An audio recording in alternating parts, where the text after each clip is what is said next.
Jana imetoka album ya Mario. Kwenye hiyo album amemshirikisha kuna Chela, kuna Harmonize, wasanii wengi wameimba. Lakini Rayvanny sijaona kabisa ukiimba na Mario. Hii imekuwaje? Kwa sasa mimi haiwezekani kuimba na Mario. Zipo sababu nyingi sana za kukataa kuimba naye. Hata nikimkuta amekaa hapa, siwezi kumsalimia. Na kusalimia wewe tu. Kwa nini usimsalimie na yeye? Mimi siwezi kumsalimia mtu ambaye alimchukua mke wangu. Hilo jambo bado limenikaa hapa hadi sasa hivi. Siwezi. Yaani mtu amchukue demu wangu, alafu tena tuendelee kusalimiana. Siwezi.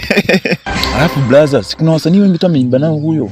Kwa nini niimbe naye mimi? Atanishushia brand. Kwa hiyo utakao uimbe naye. Tena asinitafute. Lakini si ni upande wa muziki? Hapana brother, huyo amemchukua Paulo kwa sababu ya muziki. Alimbaka kile kinyimbo kimoja sweet kilikuwa kinaitwaje kitrendi kabisa kile Biatamu. Hiyo singekuwa hiyo, asingemchukua kabisa. Lakini isitoshe, mimi mtu wake bado ananitafuta. Paulo bado ananitafuta. Ananiomba msamaha turudiane. Lakini namwambia mimi endelea na huyo. Kwa nikitaka nachapa mzigo.